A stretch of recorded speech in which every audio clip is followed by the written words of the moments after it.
మరణించిన తర్వాత ఇశ్రాయేలు ప్రాంతాన్ని పరిపాలించే వారు ఎవరంటే అహజ్యా ఒక రోగం చేత బాధించబడి ఒక మంచం మీద కూర్చున్నాడు. వినాలి, హల్లెలూయా. ఒక రోగం చేత బాధించబడి మంచాన్ని పట్టాడు, మంచం దిగట్లా. తనకు వచ్చిన వ్యాధిని బట్టి, తనకు వచ్చిన రోగాన్ని బట్టి, తనకు వచ్చిన బాధను బట్టి తనకు ఒక ఆలోచన వచ్చింది, అసలు నేను బాగుపడతానా, స్వస్థపడతానా, ఎక్కిన మంచం దిగుతానా, నేను రాజ్యాన్ని పరిపాలన చేస్తానా అని డౌట్ వచ్చి దేవుని విడిచిపెట్టి ఈ అహజ్యా అనే వ్యక్తి ఏం చేశాడంటే తన పని వారిని పిలిచి షుమ్రోను దేవత అయిన ఎక్రోను అనే దేవత దగ్గరికి మీరు వెళ్ళి, షుమ్రోను ప్రాంతంలో బాగా వాడబడుతున్న దేవత ఎక్రోన్ అనే దేవత దగ్గరికి వెళ్ళి, అహజ్యా అనే మా రాజుగారు బ్రతుకుతారా బ్రతకరా, మంచం దిగుతారా దిగరా, స్వస్థత పొందుతాడా పొందడా, మీరు విచారణ చేసి అడిగి నాకు ప్రత్యుత్తరం ఇవ్వండి అని చెప్పి అహజ్యా కొంతమంది మనుషులు పంపించాడు. హల్లెలూయా.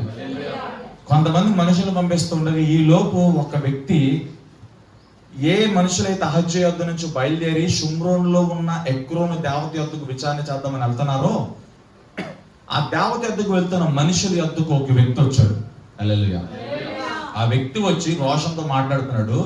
మీరు ఎక్కడికి వెళ్తున్నారు అంటే వాళ్ళు చెప్తున్నారు, మా రాజు అయిన అహజ్యా రోగము చేత మంచాన పట్టుకున్నాడు, ఎక్రోను దేవత యొద్దకు మేము వెళ్తున్నాం అని అంటే ఈ మనిషికి చాలా రోషం వచ్చింది. రోషం వచ్చి ఒకే ఒక మాట అన్నాడు, ఇశ్రాయేలీలో దేవుడు లేడనుకున్నావా?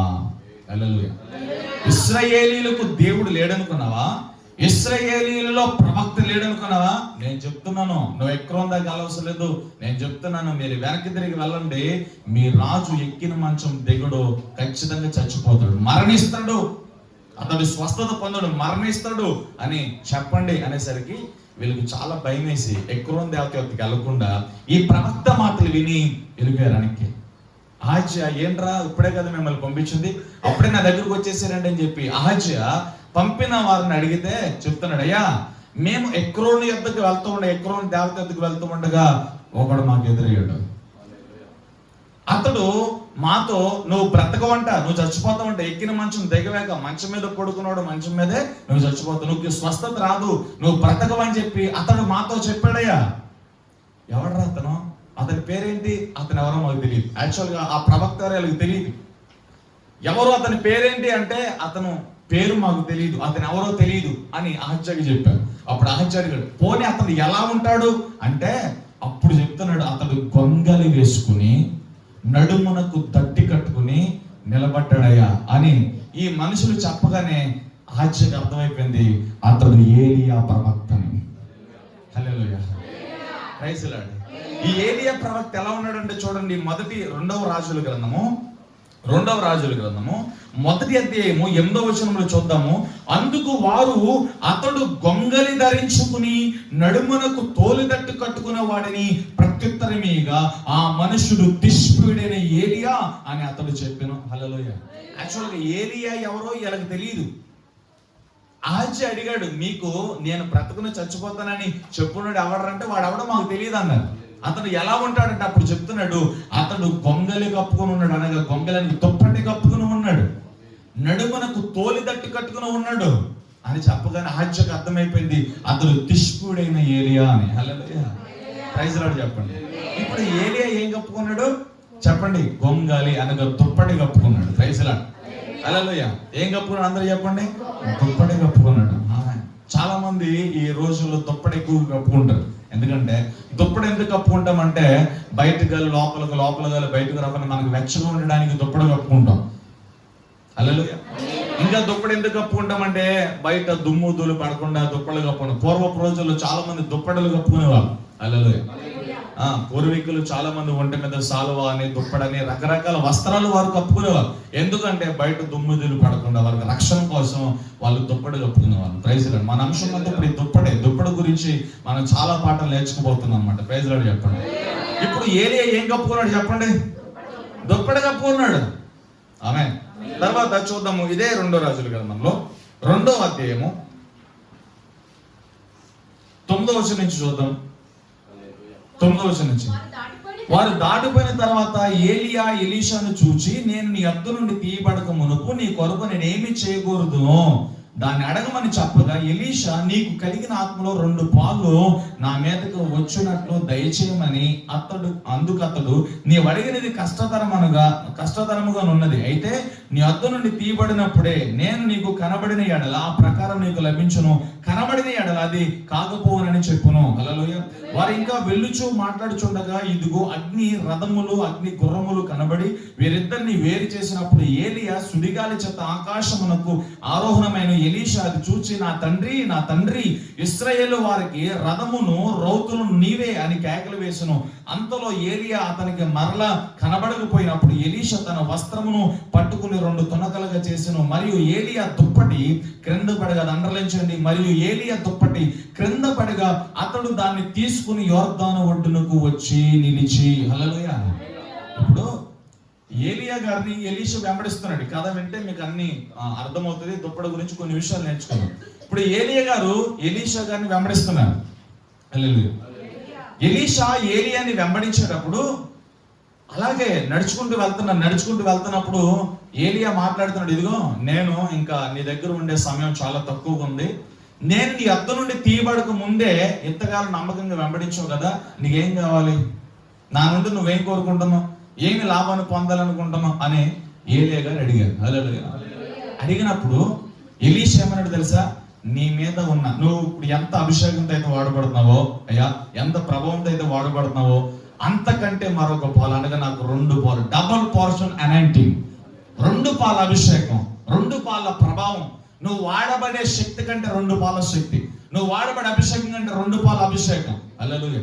నువ్వు చేసిన అద్భుతాల కంటే 2 పాల అద్భుతాలు, నువ్వు వాడబడిన విధానం కంటే 2 పాలుగా నేను వాడబడాలి, అది నాకు కావాలి. హల్లెలూయా. నువ్వు అడిగింది చాలా కష్టతరం. నేను వాడబడిన దానికంటే ఇంకొక అడుగు నువ్వు ఎక్కువ వాడబడాలంటున్నావు, నేను చేసిన అద్భుతాల కంటే ఎక్కువ చేయాలంటున్నావు, నేనుకున్న అభిషేకం కంటే మరొక పాల, అది చాలా కష్టతరం, అది నా వల్ల కానిది. అయితే నేను నీ అద్దన ఉంటే అది ఏదైనా మాక్సిమం ప్రయత్నం చేస్తా, నీ అద్ద నుండి తీయబడితే నా వల్ల కాదు. హల్లెలూయా అని చెప్పాడు. ఇలా మాట్లాడుతూ ఉండగానే అగ్నిరథాలు ఓపెన్ అయిపోయినాయి. దేవుని అగ్ని వచ్చి ఏలియాను అంటుకున్న ఎలీషాను వేరుపరిచింది, వీళ్ళిద్దరిని వేరుపరిచింది. పక్కన ఉంటే ఏలియాతో పాటు ఎలీషా కూడా ఎక్కేసే ప్రమాదం. హల్లెలూయా. ఏలియా నుండి ఎలీషాను వేరుపరిచింది అగ్ని వచ్చి, అగ్ని దిగి ఏలియా నుండి ఎలీషా వేరుపరచబడగానే అగ్ని రథాలు ఓపెన్ అయినాయి. హల్లెలూయా. అగ్ని రథాల నుండి ఒక చెయ్యి జార్చబడి ఏలియాను పట్టుకుని అగ్ని రథం లాగేసింది. హల్లెలూయా. ఏలియా భూమి మీద సజీవంగా ఉన్నాడు. ఏలియా భూమి మీద సజీవంగా ఉండగానే అగ్ని రథములో నుండి ఒక మహోన్నతమైన హస్తం, ఒక చెయ్యి, అగ్ని చెయ్యి వచ్చి ఏలియా అంగిని పట్టుకుని రథం ఎక్కించేసింది. అగ్ని రథం ఎక్కేశాడు ఏలియా. అగ్ని చేత వడివడిగా కొనుక్కోబోతున్నాడు ఏలియా. ఎలీషా ఏడుస్తున్నాడు, నా తండ్రి ఇశ్రాయేలు ప్రజలకు తండ్రి ఎవరివి, నువ్వు రోషం కలిగిన వాడివి, రౌద్యము కలిగిన వాడివి అంటున్నాడు కదా. ఏంటి ఏమన్నాడు చూడండి ఒకసారి. 2వ అధ్యాయము 9వ వచనము ఎక్కడుంది? వచనం చెప్పమ్మా. 12వ వచనం చూడండి. ఎలీషా చూసి నా తండ్రి ఇశ్రాయేలు వారికి, చూడండి, ఇశ్రాయేలు ప్రజలకు రథమును రౌతులను నీవే అని కేకలు వేసాను. అంటే రథము రౌతులు నువ్వే, అంటే ఇశ్రాయేలు అందరికి భరోసా నీవే, నువ్వు లేకపోతే మా పరిస్థితి ఏంటి? నా తండ్రి అని వెంబడిస్తూ ఉండగా, పరిగెడుతూ ఉండగా, వస్త్రాలు చింపుకొని గుండు కొట్టుకుని నా తండ్రిని వెంబడిస్తూ ఉండగా ఏలియా తుప్పటి కింద పడిందంట. ఏలియా తుప్పటి వచ్చి ఎలీషా మీద పడింది. హల్లెలూయా. ఆ తుప్పటి తీసుకుని వచ్చేసాడు. Praise Lord. చెల్లి చెప్పండి హల్లెలూయా. ఇప్పుడు ఏమొచ్చింది ఎలీషాకి? దుప్పటి. ఆమేన్ చెప్పాలా? మరొకసారి చూద్దాము. మొదటి రాజుల గ్రంథము 19వ అధ్యాయము, మొదటి రాజుల గ్రంథంలో మనం చూద్దాం ఒకసారి. 19వ అధ్యాయము 16వ వచనం చూద్దాం ఒకసారి. ఇశ్రాయేలు వారి మీద నింషీ కుమారుడైన యెహూకు పట్టాభిషేకం చేయము, నీకు మారుగా ప్రవక్త అయ్యుటకు అమెల్వా హలావాడైన షాపాతు కుమారుడైన ఎలీషాకు అభిషేకం చేయము. హల్లెలూయా. ప్రైజ్ లార్డ్ చెప్పండి. చెల్లి చెప్పండి. దాన్ని కంటిన్యూ చేయాలి. అభిషేకం చేయము. హజయేలు యొక్క ఖడ్గమును తప్పించుకున్న వారిని యెహూ హతము చేయను, యెహూ యొక్క ఖడ్గమును తప్పించుకున్న వారిని ఎలీషా హతము చేయను. అయినను ఇశ్రాయేలు వారిలో బయలునకు మోకాళ్ళ ఒకయు నోటితో వాని ముద్దు పెట్టుకున్న నుండు 7,000 మంది నాకు ఇంకనూ మిగిలి ఉన్నారు. హల్లెలూయా. చేతులెత్తి చెప్పండి.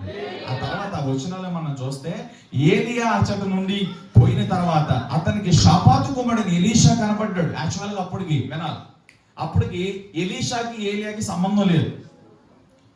యాక్చువల్గా మనం చెప్పాలంటే ఏలియా ఎంత గొప్ప ప్రవక్త అంటే, ఎంత మటుకు 2 తలంపుల మధ్య ఉన్నాం, దేవుడు యెహోవానే అని చెప్పి బయలు ప్రవక్తలను అశేరు ప్రవక్తలను పిలిపించి అక్కడ బలిపీఠం కట్టించి ఆకాశం నుంచి అగ్ని కుమ్మరించి యెహోవాయే దేవుడు నిరూపించాడు. తిష్పీడు అనగా అర్థం ఏంటో తెలుసా? త్రిప్పుట అని అర్థం. హల్లెలూయా. తిష్పీడు అన్న మాటకు అర్థం త్రిప్పుట. ఇప్పుడు ఏలియా దేవుని తట్టు త్రిప్పాడు. ప్రైజ్ లార్డ్ చెప్పండి. ఈ ఏలియా ఎక్కడికి వెళ్ళినా దేవుని తట్టు తిప్పుతూ, దేవుణ్ణి గణపరుస్తూ, దేవుని నామాన్ని గణపరుస్తూ చాలా అద్భుతాలు చేసుకుంటూ వచ్చాడు. హల్లెలూయా. ఇక్కడ ఆహాబు రాజు వచ్చేసరికి, ఆహాబు రాజు కంటే ముందుగా 6 రాజులు పరిపాలన చేశారండి. ఇశ్రాయేల్ ప్రాంతాన్ని 6 చేశారు. ఈ రాజులందరూ చేసిన ఒక పాపపు పని, ఒక నీచమైన పని ఏంటంటే, ఈ ఇశ్రాయేల్ రాజులందరూ కూడా అన్య జనుల స్త్రీని పెళ్లి చేసుకున్నాడు. హల్లెలూయా. అన్య జనుల స్త్రీని పెళ్లి చేసుకున్నారు. ఆమేన్. ఇశ్రాయేల్ రాజులు మొట్టమొదటి ఇశ్రాయేల్ పరిపాలించింది ఎవరు? యారోబాము. హల్లెలూయా చెప్పండి.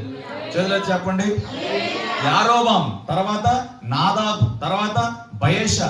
ప్రైజ్ లార్డ్ చెప్పండి. యారోబాము, నాదాబు, బయేషా, ఏయల్లా, జిమ్రి, ఒమ్రి, ఈ 7వ వాడు అహాబు.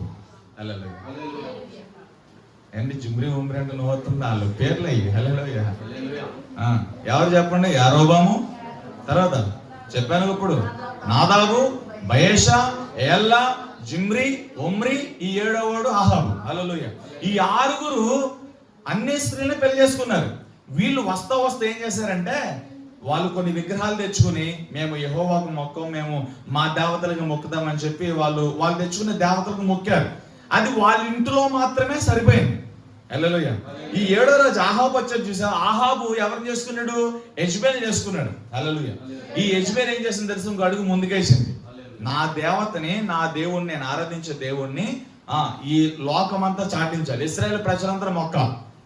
హల్లెలూయా. నా బయలు దేవతలు ఇశ్రాయేల్ ప్రజలందరూ మొక్క, నేను మాత్రమే కాదు అని చెప్పి వీళ్ళు ఏం చేశారంటే, ఇశ్రాయేల్ దేవుడు చచ్చిపోయాడు, ఇశ్రాయేల్ దేవుడు బ్రతికిలేడు, ఆయన ప్రభావం పోయింది, ఇశ్రాయేల్ ప్రజలందరూ కూడా బయలు దేవతను పూజించాలి, బయలు దేవతను సేవించాలని చెప్పి యెహోవా ప్రవక్తలందరినీ దొరుకునట్టుగా చంపేస్తున్నారు. హల్లెలూయా. దాన్ని ప్రూవ్ చేయడానికి ఈ ఆహాబు కూడా యెజబెలుతో భార్యతో కలిసి వీళ్ళిద్దరూ ఏం చేశారంటే, యెహోవా లేడు, యెహోవా చచ్చిపోయాడు. హల్లెలూయా. ఆయన ప్రభావం పోయింది, ఆయన బ్రతికే ఉంటే యెహోవా ప్రవక్తలు మేము చంపుతున్నాం కదా, మేము యెహోవా ప్రవక్తలు చంపుతున్నప్పుడు మరి దేవుడు మమ్మల్ని ఎందుకు పాడు చేయట్లా? ఇలా జనాల్ని ఇలా నమ్మించడం మొదలు పెట్టారు. యెహోవా దేవుడు కనుక బ్రతికుంటే మేము యెహోవా ప్రవక్తలను పట్టుకుని కొట్టి చంపేస్తాం, మేము యెహోవా ప్రవక్తలను పట్టుకుని కొట్టి చంపేస్తున్నప్పుడు యెహోవా దేవుడు మమ్మల్ని పాడు చేయాలిగా. ఎక్కడున్నాడు? ఆయన లేడు. అందుకని మేము ఎంత ఆరోగ్యం ఉన్నాం, చూడు ఎంత బలంతోనో, ఎంత శక్తితోనో. యెహోవా దేవుడు లేడు అని యెహోవా ప్రవక్తలను దొరుకునట్టుగా చంపి ప్రజలందరినీ మోసం చేసి దేవుని నుండి వేరు చేసి చాలా మందిని బయలును ఆరాధించేటట్లుగా చేస్తున్నారు. హల్లెలూయా. ఆ టైంలోనే ఏలియా ఎంత మటుకు 2 తలంపుల మధ్య ఉన్నో, నిజమైన దేవుడు ఎవరో చూసుకుందో రండి అని చెప్పి బయలు ప్రవక్తలను, అశేరు ప్రవక్తలకు వర్తమానం పంపి యెజబెలును, ఆహాబును ఆహ్వానించి ఒక పెద్ద మైదానంలో 12 తొనకలు కలిగిన బండ్లతో ఒక బలిపీఠమును కట్టి ఎద్దును వధించి ప్రార్థన చేసినప్పుడు ఏలియా ప్రార్థన దేవుడు అంగీకరించి ఆకాశం నుండి సుడిలుగా వడిగా వచ్చే అగ్ని దిగొచ్చింది. అక్కడ బయలు అశేరి ఉదయం నుండి సాయంత్రం వరకు వాళ్ళు కోసుకున్నా, రాసుకున్నా, కొట్టుకున్నా ఎవరు దిగిరారు. హల్లెలూయా. అక్కడ ప్రూవ్ అయిపోయింది. బయలు అశేరి ప్రవక్తలు వాళ్ళందరూ కూడా అర్థమైంది ఏంటంటే యెహోవా దేవుడే నిజమైన దేవుడు అని చెప్పి వాళ్ళందరికీ అర్థమైపోయింది. ఆ ఉక్రోషంతో, ఆ కోపంతో మా బయలు దేవతను సిగ్గుపరిచారు, మా బయలు ప్రవక్తలను సిగ్గుపరిచాడు, కాబట్టి ఏలియా నీ దేవుని ప్రవక్తలను చాలా మందిని చంపేశాను, నిన్ను కూడా బ్రతకను, నిన్ను కూడా చంపేస్తానని చెప్పి యెజబెలు గట్టిగా శబ్దం చేసింది. ఆ శబ్దం దీనికి భయం వేసింది. హల్లెలూయా. ఆ శబ్దం దీనికి భయం వేసింది. ఏలియా గారు కొద్దిగా భయపడి బద్రీ వృక్షం కాడికి వెళ్ళి, ప్రభా ఇక ఇంత మట్టుకు చాలు, ఈ పరిచర్య చాలు, నేను కూడా నా పితరులతో పాటు నిద్రించిన గాక, కాబట్టి నన్ను తీసేసుకో. అదిగో ఆ రాణి చేతిలో, ఆ యెజబెల్ చేతిలో చావుడు కంటే. హల్లెలూయా. నీ చేతుల్లో నేను చచ్చిపోతాను, నా ప్రాణం నువ్వు తీసేసుకో ప్రభు అని మరణాపేక్ష హృదయం కలిగి బదరీ చెట్టుగాడు ప్రార్థన చేశాడు. హల్లెలూయా. బదరీ చెట్టుగాడ ప్రార్థన చేసినప్పుడు ఎలీషా ఇంకా రాలేదప్పటికి. ఎలీషాతో ఏలియాకి సంబంధం లేదు, ఇది చెప్పడానికి ఇదంతా చెప్తాను. హల్లెలూయా. అప్పుడు దేవుడు ఏం చేశాడంటే, దేవుడు తన దూతను పంపించి, బాబు నీ శక్తికి మించిన ప్రయాణం ఉందే, నువ్వు కలలేం కనొద్దు, నువ్వు లేచి ముందు దేవుని పని సాగించు. హల్లెలూయా. ఇదిగో ఈ అప్పములు తినని చెప్పి చక్క ఆహారాన్ని సిద్ధపరిచి నడిపించాడు. ఈ బదరీ చెట్టు కాడ యెజబెలుకి భయపడి ఏలియా ప్రార్థన చేశాడు కదా, నన్ను తీసేసుకో ప్రభు నేను చచ్చిపోతానని. అక్కడ ఆ రోజు నుంచి మరలా ఏలియా ఎన్ని సంవత్సరాలు వాడబడ్డాడు తెలుసా?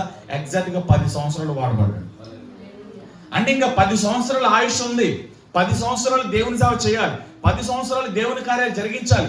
ఏలియా తర్వాత తన స్థానంలో ఒక అభిషేక్తుని నియమించాలి, ఒక అభిషేకంతో ఉన్న ఒక వ్యక్తి నియమించాలి. ఎందుకంటే ఏలియా వెళ్ళిపోయిన తర్వాత ప్రజలను కాయటకు మరొక సేవకుడు పరిచర్యకుడు కావాలి కదా. ఇదేమి లేకుండానే ఏలియా యెజబెలుకి భయపడి నన్ను తీసేసుకున్నాడు కాదు. హల్లెలూయా. Praise Lord. ఏలియా ఆలోచన ఏమి దేవుడు పనిచేయనో లేదు. ఇదంతా మీరు వింటే నేను చెప్పే అంశాలు అర్థమవుతాయి. Praise Lord. ఇప్పుడు ఏలియా బదరీ చెట్టు కాడ కూర్చున్నాడు, నన్ను తీసేసుకొని ప్రార్థన చేశాడు. అలా కాదని చెప్పి దేవుడు అతనికి ఆహారం ఇచ్చి, నువ్వు నడువు నేను నీకు తోడుగా ఉన్నానని చెప్పి మరలా నడుము కట్టి ఆ భయాలన్నీ తీసి ధైర్యంతో నింపి దేవుడు కొనసాగించాడు. హల్లెలూయా.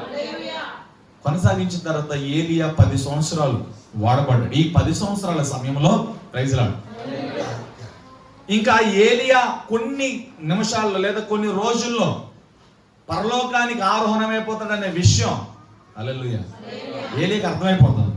ఏలియాకి అర్థమైపోతూ ఉండగా దేవుని వాక్కు ఇప్పుడు ఏలియాకు దగ్గరకు వచ్చింది. హల్లెలూయా. ఏలియా దగ్గరకు వచ్చి, నువ్వు ఎవరిని అభిషేకించాలి? హల్లెలూయా. 9వ వచనం 2వ రాజుల గ్రంథం 2వ అధ్యాయము ఎవరిని అభిషేకించాలి చూడండి. 9వ వచనము.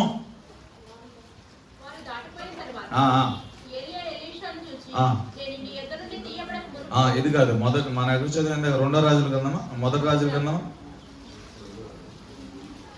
మొదటి రాజుల గ్రంథం 19వ అధ్యాయం చూడండి. 19వ అధ్యాయం చూడండి. 2వ రాజుల గ్రంథం 19వ అధ్యాయం ఎక్కడున్నా 10వ వచనం. ఇశ్రాయేలు వారి మీద నిషి కుమారుడైన యెహూకు పట్టాభిషేకం చేయము, నీకు మారుగా ప్రవక్త అయ్యుండుటకు అబేల్ మహలాల వాడైన షాపాతు కుమారుడైన ఎలీషాకు అభిషేకం చేయు. ఇప్పుడు దేవుడు నాకు ఏలియా దగ్గరకు వచ్చి షాపాతు కుమారుడైన ఎలీషాను అభిషేకించారు. ఇప్పుడు ఈ బదరీ చెట్టు కాడ కూర్చుని ఏమండి ప్రార్థన చేస్తున్న వ్యక్తి, నేను చచ్చిపోవాలని కోరుకున్న వ్యక్తి, నువ్వు చావు, ఇంకా నీకు టైం ఉంది, నువ్వు లేచి ఈ శక్తికి మించిన ప్రేమ ఉంది, భోజనం చేసి నువ్వు నడువని సారాపతి వెళ్ళి అక్కడ సారాపతి కుమారుని బ్రతికించి అక్కడ ఇంకా చాలా అద్భుతాలు చేసి అటు తిరిగి దేవుని పరిచర్య చేస్తూ ఉండగా దేవుని వాక్కు వచ్చింది, నువ్వు షాపాతు కుమారుడైన ఎలీషాని అభిషేకించాలి. హల్లెలూయా. ఇప్పుడు ఈయన ఏం చేశాడంటే ఎలీషా దగ్గరికి ఎలీషాను వెతుక్కుంటూ ఏలియా వచ్చాడు. వినాలి. హల్లెలూయా. ఎలీషా దగ్గరికి ఎలీషాను వెతుక్కుంటూ ఏలియా వచ్చాడు. ఏలియా వచ్చేసరికి ఎలీషాను పేరు చూస్తే ఎలీషా చాలా బిజీగా ఉన్నాడు. హల్లెలూయా. ఆయన ఎలా ఉన్నాడు? వ్యవసాయం చేస్తున్నాడు. 12వ అరకు దున్నుతున్నాడు ఎద్దులతో. అరక అంటే సుమారుగా ఒక అరకు వచ్చి 15 ఎకరాలతో సమానం. మంచి భూస్వామి అంటే 15 × 12 ఇంచుమించు 180, 185, 190 పోన్స్ దగ్గర 200 ఎకరాలు భూస్వామి ఎలీషా. 200 ఎకరాల భూమి ఉంది. హల్లెలూయా. తనే సొంతంగా ఎద్దులతో దున్నుతున్నాడు. Praise Lord. ఏలియా వెళ్ళి దేవుని వాక్కు నా దగ్గరకు వచ్చింది, దేవుడే నిన్ను అభిషేకించమన్నాడు, దేవుడు నన్ను నీ వద్దకు పంపించాడు. ఇవేమి చెప్పలా. హల్లెలూయా. ఏమి మాట్లాడలా. సైలెంట్ గా వెళ్ళి ఏలియా ఎలీషా దగ్గరికి వెళ్ళి ఈ దుప్పటి తీసి ఎలీషా మీద వేసాడు. అంతే. ఏమీ మాట్లాడలా, పిలవలేదు, నన్ను వెంబడించలేదు, ఏమీ చెప్పలా. హల్లెలూయా. తన మీద ఉన్న దుప్పటి తీసి ఎలీషా మీద వేసాడు. అంతే. హల్లెలూయా. ఎలీషా ఆ నాగలు వదిలిపెట్టాడు, ఎద్దులు వదిలిపెట్టాడు. నా తండ్రి, నా ఏన్నవాడ, నా యజమాడ, నేను పరిగెత్తుకుంటూ పోయి నా తల్లిదండ్రులకు చెప్పి వారిని ముద్దు పెట్టుకుని నేను నిన్ను వచ్చి వెంబడిస్తాను అన్నాడు. వెంబడించమని ఏలియా చెప్పలా. దుప్పటి ఎలీషా మీద పడగా నేను వచ్చి నేను వెంబడిస్తాను అన్నాడు. ఏలియా పర్మిషన్ ఇచ్చాడు. అలాగే వెళ్ళి పోయి నీ తల్లిదండ్రులకు ముద్దు పెట్టి వచ్చాయి. హల్లెలూయా. ఇది మనం ఎక్కడ చదువుతున్నాం చూడండి. 19వ వచనం ఏలియా చెడ్డ నుండి పోయిన తర్వాత అతనికి షాపాతు కుమారుడైన ఎలీషా కనబడును. అతడు తన ముందున్న 12 అరకల ఎడ్ల చేత దుక్కు దున్నుచుండు 12న అరక తాను తోలుచుండెను. ఏలియా అతని చెరబోయి తన దుప్పటి అతని మీద వేయగా ఏం చేశాడంట? అతని చెరబోయి అంటే అతని దగ్గరికి వెళ్ళి దుప్పటి అతని మీద వేసాడు అంతే. హల్లెలూయా. ఏమైనా అతని మీద వేయగా అతడు ఎడ్లను విడిచి ఏలియా వెంట పరిగెత్తి, నేను పోయి నా తల్లిదండ్రులను ముద్దు పెట్టుకుని తిరిగి వచ్చి నిన్ను వెంబడించదనని చెప్పి అతనిని సెలవడుగా అతడు పోయి రమ్ము, నా వలన నీకు నిర్బంధము లేదని చెప్పాను. హల్లెలూయా. వెంబడించమని ఏలియా చెప్పలా, వెళ్ళి దుప్పటేసాడు అంతే. దుప్పట వేయగా ఎలీషా ఆ ఎడ్లని అరకలను అన్నిటిని వదిలి, పొలాన్ని అన్నిటిని వదిలి, నా ఏలినవాడా నేను పరిగెత్తుకుని పోయి అనగా పరిగెత్తుకుని వేగముగా పోయి, ఆలస్యం చేయకుండా వేగముగా పోయి నేనేం చేస్తానంటే నా తల్లిదండ్రులను ముద్దు పెట్టుకుని నేను వచ్చి నేను వెంబడిస్తున్నాను. హల్లెలూయా. Praise Lord. చెల్లి తల్లి చెప్పండి. ఎందుకని ఏలియా మీద ఉన్న దుప్పటి ఎలీషా మీద పడగా ఎలీషా పరిగెత్తుకుంటూ వచ్చాడు? ఎందుకని ఏలియా దుప్పటి ఎలీషా మీద పడగా నేను వెంబడిస్తానన్నాడు? ఎందుకని దుప్పటి పడితే అంత ప్రభావం వచ్చింది? హల్లెలూయా. ఇప్పుడు ఈ దుప్పటి మనం ఎలా చూడాలి? ఎందుకని ఏలియా ఈ దుప్పటి ధరించి ఉన్నాడు? ఏలియా ధరించిన దుప్పటి ఎలీషా మీద పడగా ఎందుకు అద్భుతాలు జరిగినాయి? ఎందుకు సేవకు వచ్చాడు ఎలీషా? హల్లెలూయా. ఒకటి, ఈ దుప్పటి గురించి మనం నేర్చుకోవాల్సిన మొట్టమొదటి పాయింట్ అంటే తెలుసా? దుప్పటి ఇస్ కాలింగ్. దుప్పటి పిలుపుకు సాదృశ్యం ఉంది. హల్లెలూయా. దుప్పటి పిలుపుకు సాదృశ్యంగా ఉంది. ఏలియా మీద ఉన్న దుప్పటి ఎలీషా మీద పడగా ఆ దుప్పటి ఎలీషా మీద పడినప్పుడు ఆ దుప్పటిలో ఉన్న అభిషేకం ఎలీషాలోకి వెళ్ళింది. ఆల్రెడీ దేవుడు చెప్పేశాడు, నువ్వు వెళ్ళి ఎవరిని అభిషేకించాలి? షాపాతు కుమారుడైన ఎలీషాను అభిషేకించాలి. ఏలియా వెళ్ళు, ఎందుకంటే నిన్ను నేను త్వరగా తీసేసుకోబోతున్నా.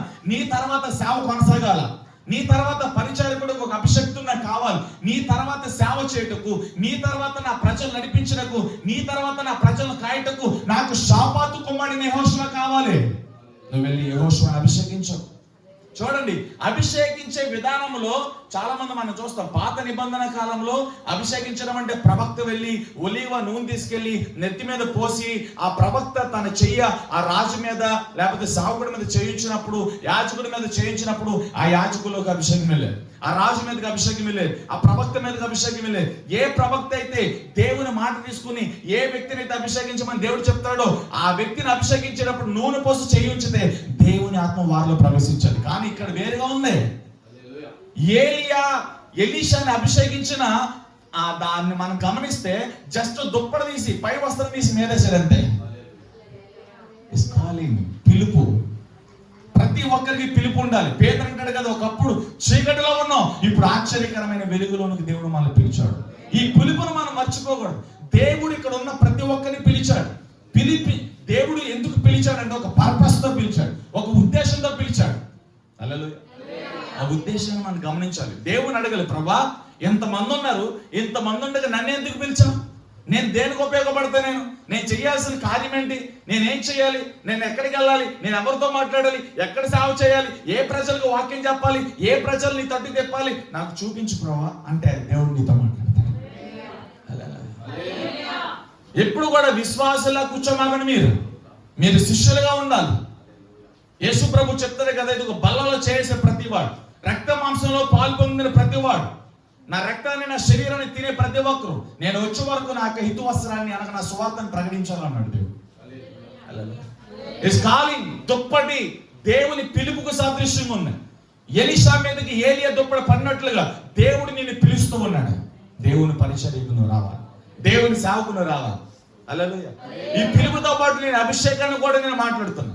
ఏలియా దుప్పటి ఎలీషా మీద పడగా పిలుపు వచ్చింది. ఏలియా అబ్దు నుండి ఎలీషాకు ముందు పిలుపు వచ్చింది. ఆ పిలుపుతో పాటు అభిషేకం కూడా వెళ్ళింది.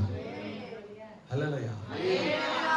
ఎప్పుడు చూడాలి, చాలా మంది పిలువబడతారు, పిలువబడిన తర్వాత చాలా మంది అభిషేకాన్ని పొందారు. హల్లెలూయా. ఎప్పుడు మన సేవ తక్కువ ఉందా ఎక్కువ ఉందా పక్కన పెడితే, కష్టాల్లో, శ్రమల్లో, ఉపద్రవాల్లో, ప్రతికూల పరిస్థితుల్లో ఎవరు దేవుని కోసం నిలబడతారో తెలుసా? పిలువబడి అభిషేకించబడిన వారు దేవుని సేవలో నిలబడతారు. పిలుపుండి అభిషేకం లేకపోతే ఆ కష్టాలు, శ్రమలు ఫేస్ చేయలేక వాళ్ళ అభిషేకాలు ఏనందు వలన సన్నగిల్లిపోయి బలహీనులైపోయి వాళ్ళు సేవను విడిచిపెట్టి వెళ్ళిపోతారు. హల్లెలూయా. సేవకుడికి ఎప్పుడు పిలుపు ఉండాలి, అభిషేకం ఉండాలి. పిలుపు లేకపోయినా అభిషేకం, పిలుపు లేకపోతే అభిషేకం రాదు. పిలుపు వచ్చిందంటే అభిషేకం కూడా నీ మీదకి వస్తుంది. అందుకే ఆత్మబలంతో అభిషేకంతో మనం కదలాలి. హల్లెలూయా. Praise the Lord. ఏలియా వెళ్ళి ఎలీషా మీద దుప్పడ వేయగా అద్భుతం జరిగిపోయింది. ఏలియా మ్యూట్ గా మౌనంగా ఉండి చేతులు కట్టుకుని దుప్పడలా పడేసాను నుంచున్నాడు అంతే. ఆ ఏలినవాడ పరిగెత్తుకుని పోయి వేగముగా పోయి నా తల్లిదండ్రులను ముద్దు పెట్టుకుని అనగా బాధ్యతను వారికి అప్పగించక, నేను రాను, నేను సేవకు పోతున్నాను, నేను దేవుని పని చేయడానికి పోతున్నాను, నేను మీ కుమారుని మర్చిపోండి, ఇక్కడి నుంచి ఇప్పుడు దాకా నేను మీ పని చేశా, పొలాన్ని దున్నాను, ధాన్యం పండించాను, మిమ్మల్ని పోషించాను, ఇక్కడ నుండి నేను దేవుని పని చేయబోతున్నాను. ముద్దుతో కృతజ్ఞత చెప్పి తల్లిదండ్రుల ప్రేమను వారు గుర్తు చేసుకుని ఎలీషా తల్లిదండ్రులను విడిచిపెట్టి ఎత్తులు వధించి భోజనం పెట్టేసి వచ్చేసాడు. దేవుడిని పిలుస్తున్నాడు. సినిమాలు చూడొద్దని, నాటకాలు చూడొద్దని, పాపం చేయొద్దని, అబద్ధాలు ఆడొద్దని, అపవిత్రతలకు వెళ్ళొద్దని. దేవుడు ఎన్నిసార్లు పిలిచినా మనం వినకపోతే ఏమవుతుంది? హఠాత్తుగా మరణం వస్తుంది, హఠాత్తుగా నాశనం వస్తుంది. దేవుడు మనల్ని పిలిచాడు. ఎందుకు పిలిచాడు? ఆయన గుణాత్మ స్థాయిలో ప్రచురించేందుకు దేవుడు మనకి పిలుపు కావాలి. హల్లెలూయా. చీకటిలో ఉన్న మనకు వెలుగు సంబంధాలుగా నడవడానికి దేవుడు పిలిచాడు.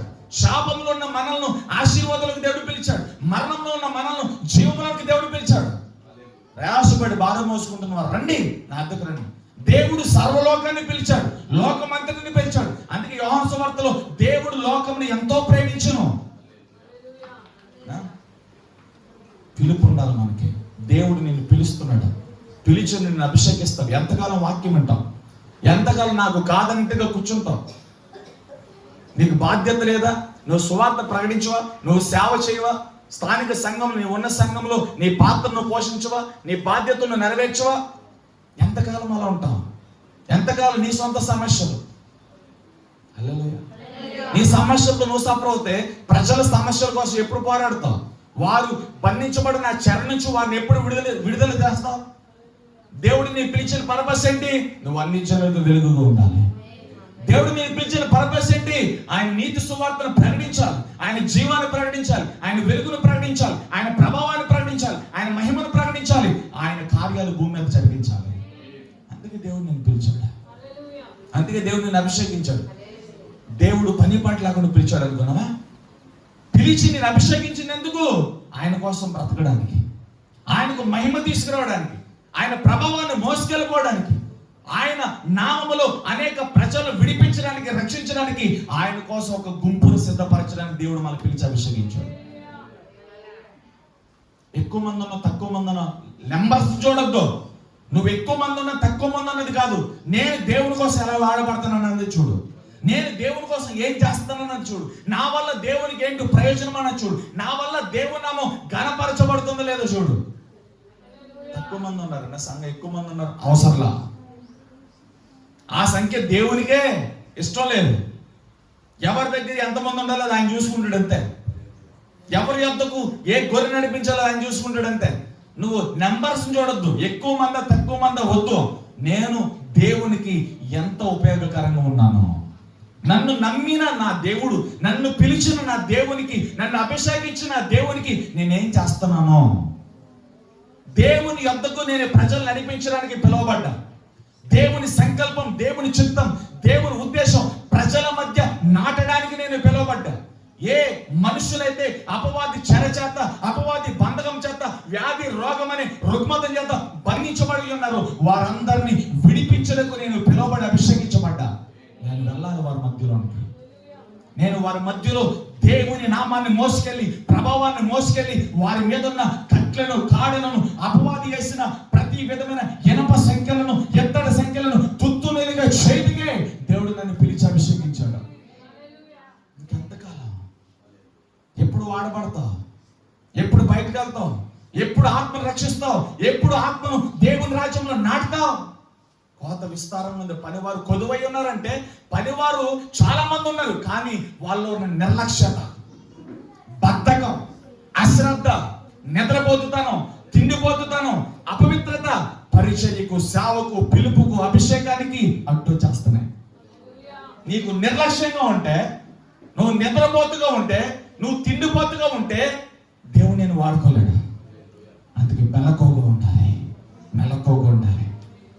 ఎలీషా నిద్రపోతుగా లేడు, తిండిపోతుగా లేడు, అశ్రద్ధపరుడుగా లేడు. తన బాధ్యతను నెరవేరుస్తున్నాడు. తనకున్న భూమిని నాగలతో దున్నుతున్నాడు. చాలా బిజీ పర్సన్. అటువంటి వ్యక్తి యొద్దకు ఏలియా పరిగెత్తుకుంటే దుప్పటని పిలుపు వెళ్ళగా, అభిషేకం వెళ్ళగా దేవుని సేవ కోసం పరిగెత్తుకుంటూ వచ్చాడు. దేవుని పరిచర్య కోసం పరిగెత్తుకుంటూ వచ్చాడు. దేవుని నామమును మోయుటకు, దేవుని మందసము మోయుటకు, తన ప్రజలను కాయుటకు ఎలీషా పరిగెత్తుకుంటూ వచ్చాడు. ఈరోజు నువ్వు నేనేం చేస్తున్నా? దేవుడు ఎంత నమ్మకం పెట్టుకున్నాడు. మారు మనసు పొందు అని ఎన్ని ప్రసంగాలు, బాప్టిజం పొందని ఎన్ని ప్రసంగాలు, దేవుడు నిన్ను ప్రేమిస్తున్నాడని ఎన్ని ప్రసంగాలు చేశాను నేను. నా ప్రసంగంలో మాట్లాడిన ప్రతి మాట రేపొద్దున తీర్పులో నీకు సాక్షాత్గా రాబోతున్నాయి. ఎంతకాలం నామకార్థంగా ఉంటావు? ఎంతకాలం క్షమించు ప్రభువా, నా పాపాలు క్షమించు. నీ పాపాల కోసం నువ్వు ఏడిస్తే ప్రజల పాపాలు ఎవరు ఒప్పుకుంటారు? నువ్వు సరిచేయబడాలా, నీ ఇల్లు కట్టబడాలా. నీ ఇల్లు కట్టుకుని పాడైపోయిన ప్రాకారాలని ఇల్లు నువ్వు కట్టాలా. దేవుడైతే కోరుకుంటున్నాడు నీ నుండి నా నుండి. హల్లెలూయా. దేవుడు నేను పిలుస్తున్నాడు. రోజు దుప్పటి పిలుపుకి ఇస్ కాలింగ్. దేవుడు నేను పిలుస్తున్నాడు, రా. నీ కుటుంబాన్ని, నీ ఇంటిని కట్టడానికి, నీ జీవితాన్ని కట్టడానికి దేవుడు నేను పిలుస్తున్నాడు. హల్లెలూయా. అట్ ది సేమ్ టైం పిలుపుతో పాటు పిలిచిన దేవుడు ఒట్టిగా నేను ఉంచడు. దేవుడు నేను పిలిచాడా, తన అభిషేకాన్ని నీకు ఇస్తాడు. తన అభిషేకాన్ని నీకు ఇస్తాడు. హల్లెలూయా. ఏలియా మీద ఏ ఆత్మ నిలిచిందో అంతకు మించిన ఇంకొక పాలు, రెట్టింపు పాలు ఆత్మ ఎలీషా మీద నిలిచింది. హల్లెలూయా. చెల్లితల్లి చెప్పండి. చూడండి, ఏలియాని గమనిద్దాం. ఏలియా విరామం లేకుండా వాడబడ్డాడు. రాజులను వణికించాడు. అంతకు ముందు వాడబడిన 6 రాజుల గురించి మనం చెప్పాం. ఎవరెవరాళ్ళు? యరొబాము, చెప్పండి. యరొబాము, తర్వాత నాదాబు, తర్వాత బయషా, తర్వాత ఏలా, జిమ్రీ, ఒమ్రీ, 7వ వాడు యాహాబు. ఈ పైన ఉన్న 6 రాజుల పాలనలో కూడా ఏలియా ఉన్నాడు. వారందరిని వణికించాడు, వారందరికి వార్నింగ్ ఇచ్చాడు. 17వ అధ్యాయం 1వ వచనంలో ఆహాబు దగ్గరికి ఏలియా ఏమంటాడు తెలుసా? నేను ఎవరి సన్నిధి నిలిచాను? మొదటి రాజుల గ్రంథము 17వ అధ్యాయము 1వ వచనం చూడండి. మొదటి రాజుల గ్రంథం 17వ అధ్యాయం 1వ వచనం. ఎవని సన్నిధి నేను నిలవబడి ఉన్నాను? ఇశ్రాయేలు దేవుడైన ఆ యెహోవా జీవముతోడు నా మాట ప్రకారము గాక ఈ సంవత్సరంలో మంచైన వర్షమైన పడదని ప్రకటన. ఒక రాజు ముందు నిలబడి చెప్తున్నాడు, నేను ఎవరి సన్నిధిని నిలిచి ఉన్నాను? యెహోవా జీవముతోడు ప్రకటిస్తున్నాడు. హల్లెలూయా. వర్షమైన మంచైన పడదు. రాజు ముందు నిలబడి రోషంగా మాట్లాడిన ప్రవక్త, అనేక రాజుల ముందు దేవుని వాక్యమును ప్రకటించిన ప్రవక్త యెజబెలుకు భయపడి బదరీ చెట్టు నాడు కూర్చుంటే, హల్లెలూయా, పిలుపును మర్చిపోయాడు. ఆ సమయంలో భయం ఆవరించింది, మరణాపేక్ష హృదయం వచ్చింది. ఏలియాని దేవుడు విడిచిపెట్టల. సేవా పరిచర్యలో, విశ్వాస పరిచర్యలో ఎన్ని అద్భుతాలు, ఎన్ని కార్యాలు చేసినా, దేవుని కోసం ఎంతో గొప్పగా వాడబడుతున్నా, ఏదో ఒక సందర్భంలో ఏదో ఒక బలహీనత, ఏదో ఒక రోగము, ఏదో ఒక వ్యాధి మనల్ని మంచాన పడేటట్టుగా చేస్తుంది. ఏదో ఒక కష్టము ఏదో ఒక రూపాన వస్తుంది. అలానే నీ జీవితం అయిపోయినట్టు కాదు. హల్లెలూయా. హల్లెలూయా. నీ సేవా పరిచర్యలో శత్రువు వచ్చాడని నీ సేవ ఆగిపోదు. నీ విశ్వాస జీవితంలో రోగాలు వచ్చాయని, అప్పులు వచ్చాయని, తెగులు వచ్చాయని, వ్యాధులు వచ్చాయని, చిన్న బిడ్డలు అంగవైకల్యంతో ఉన్నారని నీ కుటుంబం అంతటితో ఎండ్ అయిపోలా, ఆగిపోలా. హల్లెలూయా. ఏలి అనుకున్నాడాక నా సేవ అయిపోయింది అనుకున్నాడు. యెజబెలేక నాకు అడ్డు చేస్తుంది, నాకు ముందుగా చాలా మంది ప్రవక్తలను నా సహోదరులు చంపేసింది, ఇక నేను కూడా అయిపోయాను అనుకున్నాడు.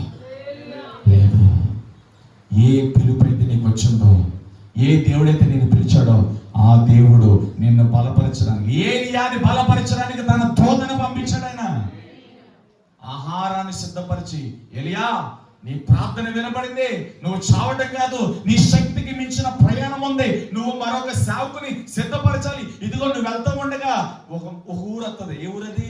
హల్లెలూయా. ఏ ఊరు? చలో తెలియజెప్పండి. హల్లెలూయా. ఎవరి బిడ్డను బతికించాడు ఏలియా? సారేపతి గ్రామం. హల్లెలూయా. నువ్వు ఇప్పుడు లెగిసి 4 అడుగులేస్తే సారేపతి ఇప్పుడు వెళ్ళి అక్కడ కొడుకు చచ్చిపోతానని బతికించాలి, వెళ్ళు. హల్లెలూయా. బలహీనపడి నేను చచ్చిపోతాను, నన్ను తీసేసుకో అన్న ఏలియా 1-2 రోజుల్లో సారేపతి గ్రామంలోనికి వెళ్ళి సారేపతి గ్రామంలో తన కొడుకును బతికించాడు. కరువు మధ్య చచ్చిపోయే తన కుటుంబాన్ని దేవుడు బ్రతికించాడు. కరువులో ఆ కుటుంబం సమృద్ధితో నింపబడడానికి కారణం ఏలియానే. ఆ బదరి చెట్టు కాడి నుంచి మరలా ఏ పిలుపునైతే మరిచిపోయాడు, మరలా ఆ పిలుపుని పట్టుకున్నాడు. ఏ అభిషేకం అయితే అయిపోయింది అనుకున్నా, మరలా అభిషేకాన్ని పట్టుకున్నాడు. దేవుడిచ్చిన ఆ దుప్పటిని మరలా మీదేసుకొని బదరి చెట్టులో కూర్చున్నప్పుడు ఆ పిలుపు అభిషేకం అనే దుప్పటి కింద పడేసి ప్రార్థన చేశాడు. నన్ను తీసేసుకో, నా పితరులతో పాటు నేను ఎదిరించుదాకా అన్నాడు. ఎప్పుడైతే దూత వచ్చి బలపరిచిందో మరలా పడేసిన దుప్పటి మీద వేసుకున్నాడు. లే, దేవుడు నేను పిలుస్తున్నాడు. నీ పిలుపు నువ్వు జ్ఞాపకం చేసుకో. వ్యర్థంగా పుట్ల దేవుడు ఒక పర్పస్తో పుట్టించాడు, ఒక ఉద్దేశంతో పుట్టించాడు. నీ మీద పిలుపు ఉంది. తల్లి గర్భంలో రూపింపబడక ముందే ఎంత మాంసపు ముద్ద ఉండగానే దేవుని కన్నులు నిన్ను చూచాయి, నిన్ను పిలిచాయి. దేవుని కన్నులు నిన్ను చూచినాయి, నేను పిలిచే. తల్లి గర్భంలోనే నువ్వు ఎలా వాడబడాలో దేవుడు రాశాడు. తల్లి గర్భంలో ఉండే కానీ నీ తల్లి తండ్రులకి నీ ముఖం కనబడక ముందే దేవుడు ఎంత మాంసము ముద్దగా పిండముగా ఉండగానే నీ కన్నులు నన్ను చూచినాయి అని దావీదు అంటున్నాడు. హల్లెలూయా. దేవుడు నిన్ను నీ తల్లి గర్భంలో అభిషేకించాడు. నీ తల్లి గర్భంలో దేవుడు నిన్ను పిలిచాడు. జగతికి పునాది వేయబడక ముందే క్రీస్తు ప్రేమలో దేవుడు మనల్ని ప్రేమించాడు. హల్లెలూయా. పిలుపుని ఎందుకు మర్చిపోతాను? సంవత్సరాలు, ఈ 24 సంవత్సరం ఎంత ఆశ్చర్యంగా ఉందో చూడండి. అప్పుడే సంవత్సరం అయిపోయింది. అసలు రోజులు గడిచినట్టే లేవు నాకు. ఇంకొక 20 రోజుల్లో మనం కొత్త సంవత్సరాలకు వెళ్ళిపోతున్నాం. ఏం చేస్తున్నాం? ఎంతకాలం? ఎందుకు టైం వేస్ట్ అవుతుంది? ఎందుకు అభిషేకం పొందాలి? ఎందుకు కృప పొందలేము? ఎందుకు నీ పిలుపుని మర్చిపోతున్నాం? ఎందుకు ఇంకా రహస్య పాపాలు? ఎందుకు ఇంకా లోక పాపాలు? ఎంతకాలం? బదరి చెట్టుగడ కూర్చొని పిలుపుని అభిషేకాలని తుప్పడని పక్కన పడేసాడు ఏలియా. దేవుడు వదిలిపెట్టాల. పిలిచిన దేవుడు నమ్మదగినమాట. ఏలియా కృంగిపోతాయి, రోషంగా వాడబడిన సేవకుడు కృంగిపోతాయి, భయపడిపోతే దేవుడు తన దూతను పంపించాడు. ఏ దుప్పటనే పిలుపు కింద పడిపోయిందో, ఏ అభిషేకం అనే దుప్పటని పారేసుకున్నాడో, మరలా పిలుపుని అభిషేకాన్ని దేవుడు మరలా ఏలియా భుజం మీద వేసాడు. మరలా పవర్, మరలా శక్తి వచ్చింది ఏలియాకి. దుప్పటి మీద పడగానే ఇంకా ఆలస్యం చేయాలా, ఇక లేచి ఆహారం తిని పరిగెత్తడం మొదలెట్టాడు. 10 సంవత్సరాల యాగరీతిగా వాడబడ్డాడు. అప్పుడు అడుగుతున్నాడు, ఈ 10 సంవత్సరాలు వాడబడుతూ ఉండగా దేవుడు పిలిచాడు, వెళ్ళి నువ్వు షాఫాతు కుమారుడైన ఎలీషాని అభిషేకించాలా. హల్లెలూయా. వెళ్ళాడు. ఎడ్ల చేత అరకెలు పొలాన్ని దున్నుతున్న ఎలీషా ఎద్దకు వెళ్ళాడు. దుప్పడేశాడు. ఎలీషా పరిగెత్తుకుంటూ వచ్చేసాడు ఏలియా ఎద్దకు. హల్లెలూయా. నమ్మకంగా ఎలీషా ఏలియాని ఎక్కడ విడిచిపెట్ల, నమ్మకంగా వెంబడించాడు. చదివేతల్లి చెప్పండి. హల్లెలూయా. గట్టిగా చెప్పండి ఒకసారి. 2వ రాజుల గ్రంథం 2వ అధ్యాయం 2వ వచనం. యెహోవా సుడిగాలి చేత ఏలియాను ఆకాశమునకు ఆరోహణము చేయింపబో కాలమున ఏలియా ఎలీషా కూడి గిల్గాల్ నుండి వెళ్ళుచుండగా ఏలియా, యెహోవా నన్ను బేతేలుకు పొమ్మని సెలవిచ్చుండు కనుక నువ్వు దయచేసి ఇక్కడ ఉండమన్నాడు. హల్లెలూయా. ఎలీషా ఏమన్నాడు చూడండి.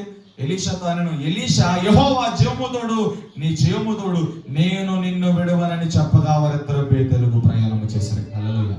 గిల్గాల్లో ఉన్నారు. గిల్గాల్ నుంచి బేతేలుకి వెళ్తుంటే దేవుడు నన్ను బేతేలుకి వెళ్ళమన్నాడు. ఎలీషా నువ్వు ఎక్కడుండు, నేను వెళ్ళి బేతేలుకి వెళ్ళి వస్తానంటే నీ జీవముతోడు యెహోవా జీవముతోడు, నేను నిన్ను వదిలే సమస్య లేదు. ఈరోజు పాస్టర్ గారు ఏదనంటే వదిలేస్తాం, వాక్యంలో గద్దెస్తే వదిలేస్తాం. నువ్వు వాడబడలేవు, అభిషేకాన్ని పొందలేవు. ఎవరి కోసం చెప్తున్నాడు నీ దైవజనుడు? నీ బ్రతుకు కట్టుకోవడానికి, నువ్వు దేవుని సరళతలోనికి రావడానికి, క్రీస్తు కోసం ప్రాణార్పణంగా నీ ప్రాణాత్మక హోలు పోయబడ్డానికి దైవజనుడు అనేవాడు నీకు ఒక బాణంగా వాడబడతాడు. హల్లెలూయా. అంటున్నాడు ఇక్కడ ఎలీషా ఏలియాతో, గిల్గాల్లో ఉన్నాం కదా, నన్ను దేవుడు బేతేలుకి రమ్మన్నాడు, నేను బేతేలుకి పోతున్నా, నువ్వు ఎక్కడ ఉండు ఎలీషా? యెహోవా జీవముతోడు, నా యజమానుడా నీ జీవముతోడు, నేను నిన్ను విడిచిపెట్టను అన్నాడు. వెళ్ళిపోయాడు బేతేలుకి. తర్వాత ఏమేమి చూడండి, 3వ వచనం, బేతేలులో ఉన్న ప్రవక్తల శిష్యులు ఎలీషా యొద్దకు వచ్చి, నాడు యెహోవా నీ యొద్ద నుండి నీ గురువును పరమునకు తీసుకుని పోవునని. హల్లెలూయా. నీవు ఎరుగుదువా అని ఎలీషాను అడుగుగా అతడు, నేను ఎరుగుదును. హల్లెలూయా. మీరు ఊరుకుంటాను అంటే తెలిసిపోయింది ఈయనకి, దేవుడు తరం తీసుకెళ్ళిపోతుంది. తర్వాత 4వ వచనం చదవండి. పిమ్మట ఏలియా, ఎలీషా యెహోవా నన్ను ఎరుకోకు పొమ్మని సెలవిచ్చి ఉన్నాడు, నువ్వు ఎక్కడ ఉండాలి. మరలే దేవుడు ఏలాగో, యెహోవా జీవముతోడు నీ జీవముతోడు, నువ్వు బేతేలు నుంచి ఎరుకోకి వెళ్తున్నావు, నేను కూడా నీతో పాటు వస్తా. ఇతని ఇంటెన్షన్ అర్థం చేసుకున్నారా? ఇతని బాధ ఏంటంటే, ఇప్పుడు ఏలియా ఏ గడియలో, ఏ నిమిషములో, ఏ సమయంలో ఎత్తబడతాడో తెలియదు. ఏలియా సస్పెన్షన్ సమయంలో ఉన్నాడు. ఎప్పుడు రెప్పపాటిన సమయంలో ఆకాశ మేఘాలు ఓపెన్ అవుతాయో, ఎప్పుడు అగ్నిరథం వస్తుందో, అగ్ని ఏలియాని ఈడ్చుకుని వెళ్ళిపోతుందో ఎలీషాకు తెలియదు, ఏలియాకి తెలియదు. ఇప్పుడు గిల్గాల్లో ఉన్నవాడు ఎక్కడికి? ఎరుకోనా? బేతేల్లోకి కూడా ఎందుకు వచ్చేసాడు తెలుసా? నేను ఇక్కడ ఎరుకోలో ఉంటాను, గిల్గాల్లో ఉంటాను, నువ్వు బేతేలుకి వెళ్తావు, దేవుడు వచ్చి నేను తీసుకెళ్ళిపోతాను. ఆ పరిస్థితి అంటే, యెహోవా జీవముతోడు నీ జీవముతోడు, నేను నిన్ను విడిచే సమస్య లేదన్నాడు. బేతేలుకి వచ్చారు. బేతేలు నుండి ఇప్పుడు ఎక్కడికి? ఎరుకో. నన్ను దేవుడు ఎరుకోకి రమ్మన్నాడు, నువ్వు ఎక్కడ ఉన్నాడంటే నేను ఉన్నాడు. యెహోవా జీవముతోడు నీ జీవముతోడు, నువ్వు ఎక్కడ ఉండే అక్కడ. హల్లెలూయా. తర్వాత 5వ వచనం చూడండి. ఎరికోలో ఉన్న ప్రవక్తల శిష్యులు ఎలీషా వద్దకు వచ్చి, నేడు యెహోవా నీ యొద్ద నుండి నీ గురువును పరమునకు తీసుకుని పోవని నువ్వు ఎరుగుదువా? మరలా ఇదే రిపీట్ అయింది. హల్లెలూయా. ఎరుగుదనన్నాడు. చూడండి 6వ వచనంలో, అంతటా ఏలియా యెహోవాను యోర్దానుకు పొమ్మన్నాడు. ఇప్పుడు ఎక్కడి నుంచి? గిల్గాల్ నుంచి బేతేలుకి వచ్చారు, బేతేలు నుంచి యోర్దానుకు వచ్చారు, యోర్దాను నుంచి ఎరుకో. హల్లెలూయా. ఓకే, మీకు అవగాహన రైట్. చేతులు తెలియజేప్పండి. హల్లెలూయా. దేవుడు ఎక్కడికి వెళ్ళమంటున్నా?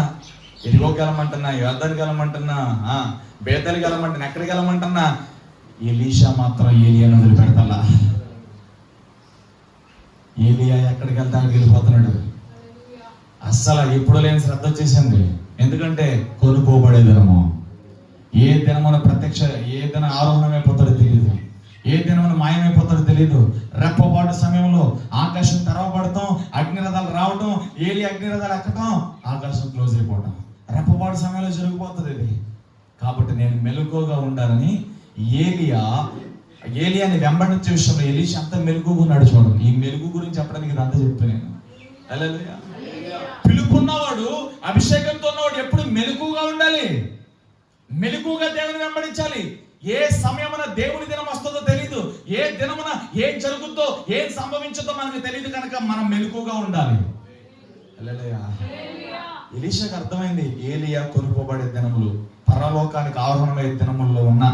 కాబట్టి నేను ఒకవేళ బేతేల్లో ఉండగా ఆయన యోర్దాను వెళ్ళిపోతాను కదా, యోర్దాన్లో ఎరుకోలో లేకపోతే ఇంకో చాటుకి ఆయన వెళ్తున్న ప్లేస్లో దేవుడు వచ్చి తీసుకెళ్ళిపోతే నేను ఒంటరివాడిని అయిపోతాను. కాబట్టి ఆయన వద్ద నుంచి పొందవలసింది నేను ఉంది ఒక అవగాహనతో, ఒక మెచ్యూరిటీ, ఒక మెలకుతనంతో ఎలీషా ఏలియాని వెంబడిస్తూ ఉన్నాడు.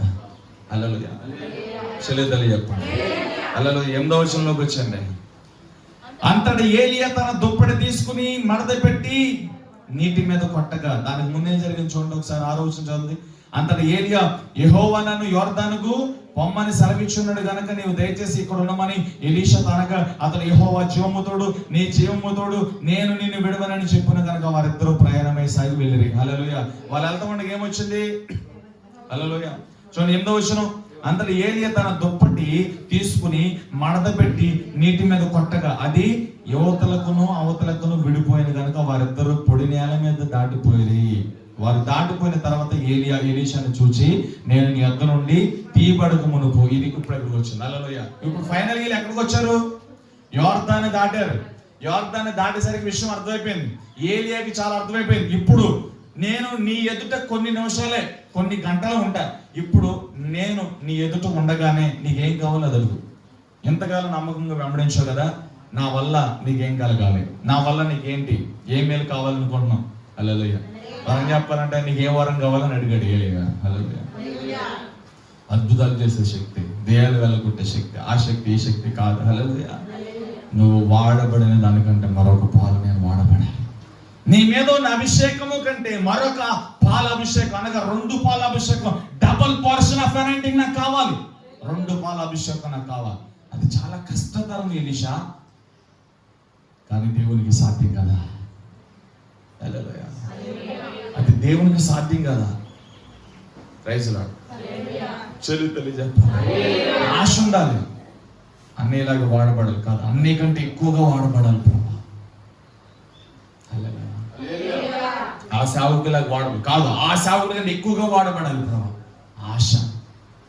నువ్వు డబ్బు సంపాదించుకోవడానికి, ధనం సంపాదించుకోవడం, ఆస్తిపాలు అడుగుతున్నా, ఆత్మను సంపాదించాలని అడుగుతున్నావు. చక్కగా అడగాలి దేవుణ్ణి. ప్రభా, ఆ దైవజనుడు వాడబడుతున్నది అంతకంటే ఉన్నతమైన ఆత్మకి ఇంకా నన్ను, అంతకంటే ఇంకా ఎక్కువ రెట్లు నన్ను నింపు ప్రభు, అంతకంటే ఎక్కువ సేవ నేను చేయాలి ప్రభా. ఆశతో అడిగితే దేవుడు ఆమెను అంటాడు. నువ్వు ఆయన పని కోసం అడుగుతున్నావు, ఆయన ఆత్మలను రక్షించడానికి అభిషేకాన్ని అడుగుతుంది, దేవుడు 100% ఒప్పుకుంటాడు. ఎలీషా తీవ్రత చూడండి, అది స్వార్థం కాదు, ఆశ. నా ఏలినవాడా, నా తండ్రి, నువ్వు వెళ్ళిపోతున్నావు కదా, నీకంటే మరొక పాలు, నీ మీద ఉన్న ఆత్మ కంటే మరొక పాలు నాకు కావాలి అనగా డబుల్ పోర్షన్ ఆఫ్ అనాయింటింగ్. 2 పాల ఆత్మ నాకు కావాలి, 2 పాల అభిషేకం నాకు కావాలి. హల్లెలూయా. మాట్లాడుతూ ఉండగానే అగ్నిరథాలు వచ్చేస్తున్నాయి. ఏలియాని అగ్నిరథాలు కమ్మేసుకుని ఏలియాని ఎక్కించాడు, అగ్నిరథాలు ఎక్కించాడు.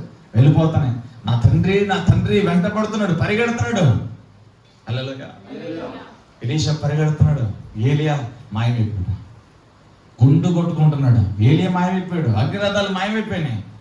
గుండు కొట్టుకుంటున్నాడు, నా తండ్రి ఏడుస్తూ ఉండగా అకస్మాత్తుకంగా ఏలియా ఒంటి మీద ఉన్న గొంగు, దాన్ని ఏమంటారు, దుప్పటే, దాన్ని ఇంకో మాట గొంగలి. హల్లెలూయా. ఆ గొంగలి దుప్పట వచ్చి ఎలీషా మీద పడింది అంతే. హల్లెలూయా. ఎలీషా మీద పడింది. ఎలీషా దుప్పట తీసుకున్నాడు. Praise Lord. ఇప్పుడు ఏం దాటొచ్చారు చెప్పండి? యోర్దాన్ని దాటొచ్చారు. ఇప్పుడు మరలా ఏలియా వెళ్ళిపోయాడు, ఇప్పుడు ఇద్దరుగా వచ్చారు. ఇందాక ఏలియా ఎలీషా ఇద్దరు కలిసి వచ్చారు. ఏలియా మేఘముల చేత అగ్నిరథముల చేత వెళ్ళిపోయాడు. ఇప్పుడు ఎలీషా వెనక్కి వెళ్ళాలంటే ఏం దాటాలి? యోర్దాన్ని దాటాలి. హల్లెలూయా. ఎలీషా ధైర్యం చూడండి, ఎప్పుడైతే దుప్పటి వచ్చిందో, పిలుపు అభిషేకం వచ్చింది, ఈ పిలుపు అభిషేకాన్ని ఏం తీసుకొచ్చింది తెలుసా? ఎలీషాలో ధైర్యాన్ని తీసుకొచ్చింది. ఇప్పుడు ఏలియా నా పక్కన లేడు కదా, ఏలియా నా పక్కన లేనప్పుడు నేను శత్రువులతో ఎలా పోరాడతాను, ఈ ప్రజలు ఎలా కాపాడుతాను, దేవోక్తి నేను ఎలా గమనించగలుగుతాను, ఆలోచన అంతా పక్కన పెట్టేశాడు. ఇప్పుడు ఆ దుప్పటి తీసుకుని ఏం చేశాడు తెలుసా?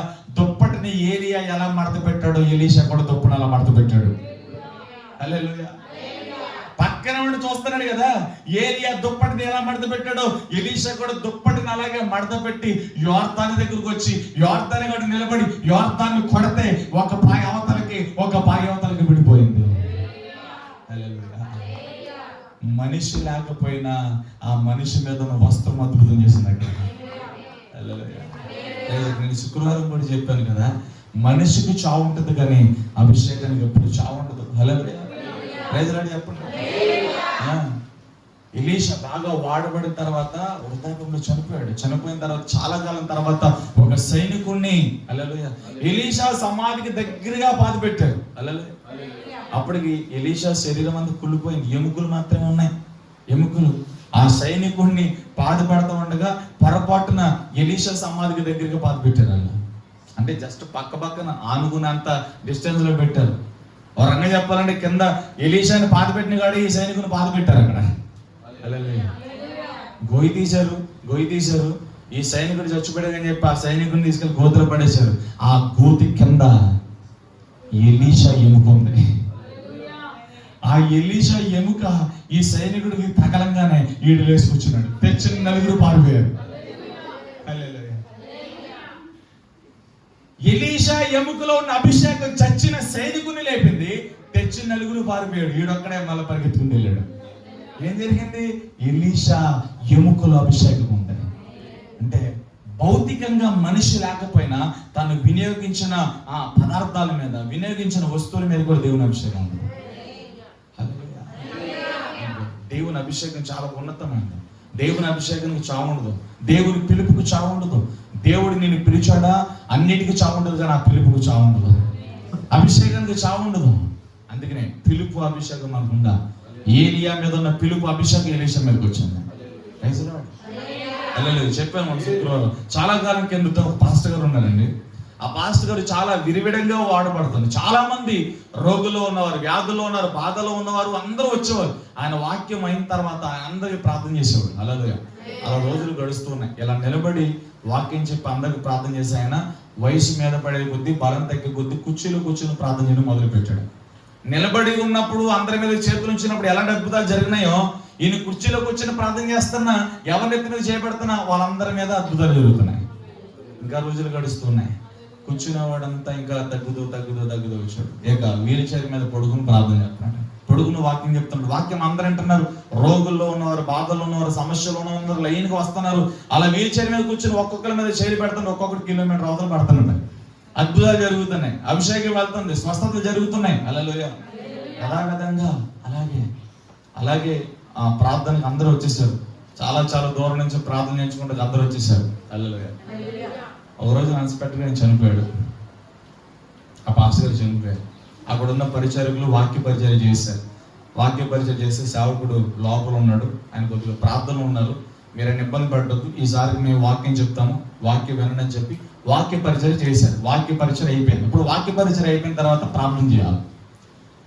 చాలా దూరం నుంచి వచ్చారు. అందరూ లైన్లుగా ఉన్నారు. అందరు లైన్గా ఉంటే వీళ్ళు చెప్తున్నారు, మమ్మల్ని క్షమించండి, మీ దగ్గర ఒక అబద్ధం చెప్పాను. సాగుడు పొద్దున్న చనిపోయారు, ఆయన బ్రతికలేరు.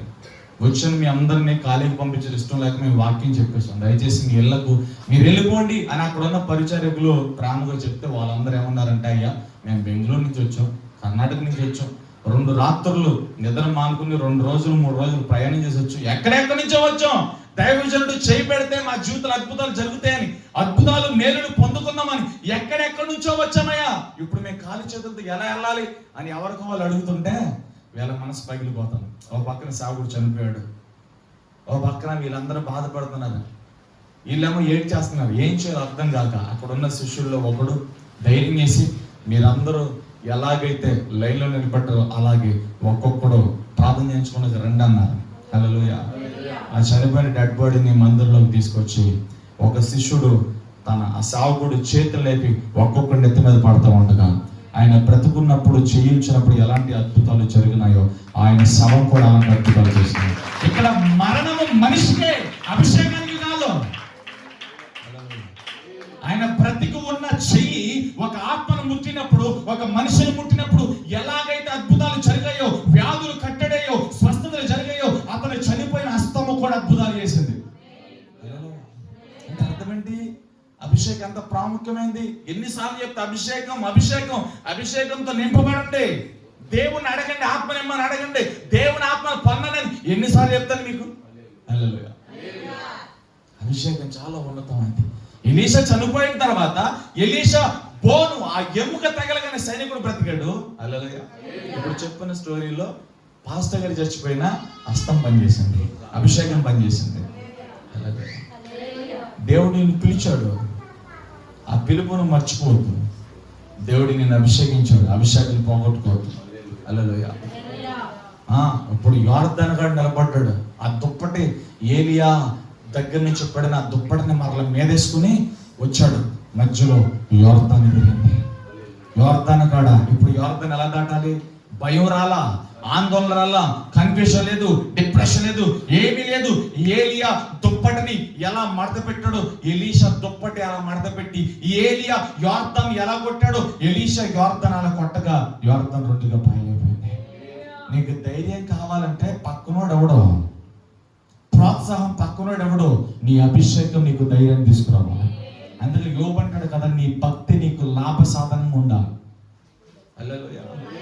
నీ భక్తి నీకు ధైర్యాన్ని పుట్టించాలి, నీ సత్ప్రవర్తన నీకు మేలులు చేయాలి. నీ పక్కనోడు వచ్చి నీ భుజాన్ని తట్టే రోజులు కాదు, నువ్వు పాడైపోతే చూసి ఆనందించే రోజులు. నువ్వు బాగుపడుతుంటే, వాడబడుతుంటే, దీవించబడుతుంటే పక్కన ఎవరు వారవలేరు. ఎలాంటి గడ్డుకరమైన రోజులు, అపాయకరమైన రోజులు, స్వార్థపూరితమైన రోజులు మనం ఉన్నాం. కాబట్టి నీ అభిషేకం నేను బ్రతికించాలి, నీ అభిషేకం నేను బలపరచాలి, నీ మీద ఉన్న అభిషేకం నేను నడిపించాలి, నీ మీద ఉన్న అభిషేకం నీ తీవ్రతతో నిన్ను పరిగెత్తించాలి, నీ యాత్రలో కొనసాగించాలి. నీ అభిషేకం, దేవుడు నీకు ఇచ్చిన అభిషేకం ఉంది చూసావా, అది చాలు నిర్జీవ స్థితిని జీవంతో మార్చడానికి. నీ మీద అభిషేకం ఉంది చూసావా, అది చాలు నీ కన్నీటిని తుడిచి పడి ఉన్న నీ బ్రతుకును పరిగెత్తించడానికి లేవమని దేవుడు అభిషేకించబోతున్నాడు. దేవుని తట్టు తిరగండి, దేవుడు అభిషేకించబోతున్నాడు. చేతులు చాపి ప్రభువా నా మీదకి రా, నన్ను వాడుకో ప్రభువా అని చెప్పండి. దేవుడు మిమ్మల్ని అభిషేకించి వాడుకోబోతున్నాడు. ఒకడు వచ్చాడండి, అరణ్యంలో కేకలు వినబడుతున్నాయి. ఇదిగో మారు మనసు పొందండి. ఇతను కూడా తోలి చర్మం కప్పుకుని దుప్పటి కప్పుకుని వచ్చున్నాడే, బాప్తిజం ఇచ్చి యోహాను. తిష్మీడు అనగా దేవుని తట్టు తిప్పువాడు అని అర్థం. ఇందాక చెప్పాను కదా, ఏలియా బ్రతికినంత కాలం అనేకులను దేవుని తట్టు తిప్పాడు తన పిలుపుతో, అభిషేకంతో. ఏలియా తర్వాత అంతకంటే అధికమైన తీవ్రతతో వాడబడిన ఎలీషా కూడా దేవుని తట్టు తిప్పాడు తన మీద ఉన్న గొంగలి దుప్పటితో, అభిషేకము పిలుపుతో. అలాగే వచ్చాడు. యేసు ప్రభు కంటే ఒక 6 నెలల ముందు పుట్టి బాప్తిజం ఇచ్చి యోహాను వచ్చాడు. యొర్దాను నదిలోకి వచ్చి అరణ్యంలో కేకలు వినబడుతున్నాయి. రాబోతున్న ఉగ్రత నుంచి మీరు తప్పించబడాలంటే పాప క్షమాపణ నిమిత్తం ప్రతి వాడు బాప్తిజం పొందాలి. హల్లెలూయా. తీర్పు ప్రకటిస్తున్నాడు, దేవుని చిత్తాన్ని ప్రకటిస్తున్నాడు బాప్తిజం ఇచ్చి యోహాను. హల్లెలూయా. అతడు మెస్సీగా అందరిని తన తిప్పుకోవాలి. ఇవాళ చాలా మంది పాస్టర్లు అద్భుతాలు, స్వస్థతలు, మేనేజర్లు చాలా మంది వాళ్ళ తిప్పేసుకుంటున్నారు. నిజమైన సేవకుడు, నిజంగా పిలుపు అభిషేకం ఉన్న సేవకుడు యేసు ప్రభు తట్టు తిప్పుతారు. ఆయన మహిమను ఎవడు దొంగిలించడు. పిలుపుతో అభిషేకంతో ఉన్న ఏ సేవకుడైనా యేసు ప్రభు అద్భుతాలు చేస్తున్నాడు. యేసు ప్రభు కార్యాలు జరిగిస్తున్నాడు. అలాగా చలితలి చెప్పండి. ఖర్చీఫ్ కాదు, ఆయిల్ బాటిల్ కాదు, ఇశ్రాయేలు మట్టి కాదు, ఇశ్రాయేలు కొమ్మల యొక్క శిలువ కాదు. హల్లెలూయా. యేసు నామము అద్భుతాలు చేస్తాడు. పిలవబడిన వాడు, అభిషేకించబడిన వాడు యేసు ప్రభు నామాన్ని ధరించుకుని అనేక ప్రజల దేవుని తట్టు తిరుగుతాడంతే, దేవుని వైపు తిప్పుతాడంతే, దేవునిలో నాటుతాడంతే, దేవుని కోసం అనేక ప్రజలు కంటాడు. అరణ్యంలో కేకలు పడుతున్నాయి. ఇదిగో దేవుడు మాట్లాడుతున్నాడు, రాబోతున్న ఉగ్రత నుంచి తప్పించబడడానికి అందరూ పాప క్షమాపణ నిమిత్తం బాప్తిజం పొందండి.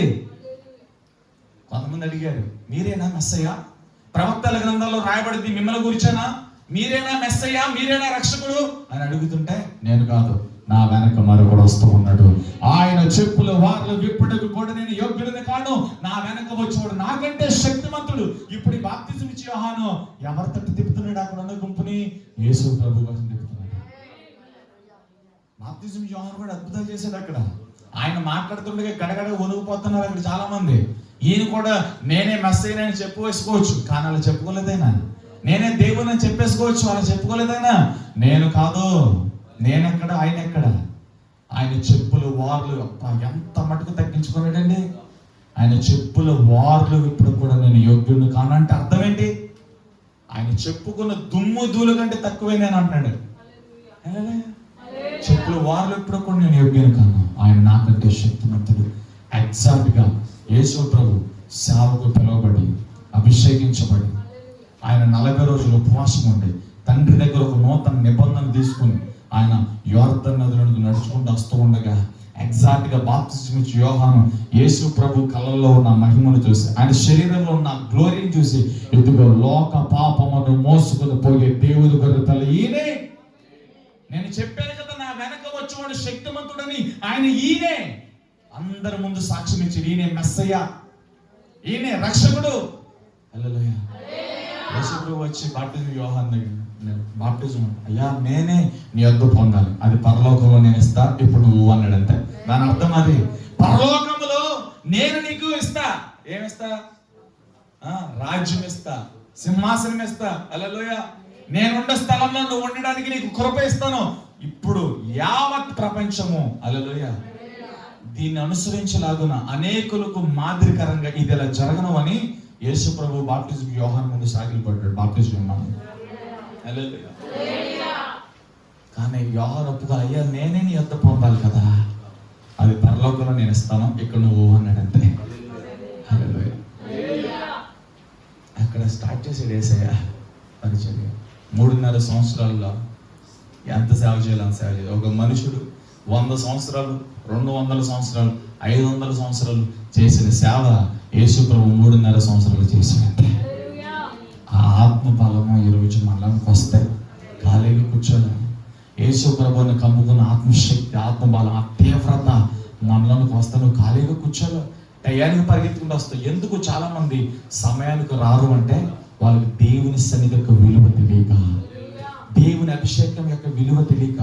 దేవుని సన్నిధి అభిషేకం యొక్క విలువ తెలిసిన వాళ్ళు, అయ్యో నేను ఆరాధన పోగొట్టుకోకూడదు, నేను ఆరాధనలో నిలబడి ముందు వరుసలో నా దేవునికి నేను చేతులెత్తాలంతే.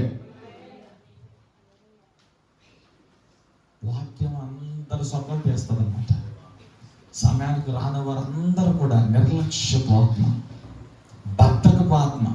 రేపు ఆదివారం అని తెలుసు, శనివారం అన్ని చక్క పెట్టుకోవాలి, ఆదివారం పిల్లలతో వేకువనే లేచి తొందరగా రెడీ అయ్యి తిన్నా తిరగపోయిన బైబిల్ గ్రంథాన్ని పట్టుకుని పరిగెత్తుకుంటూ రావాలి.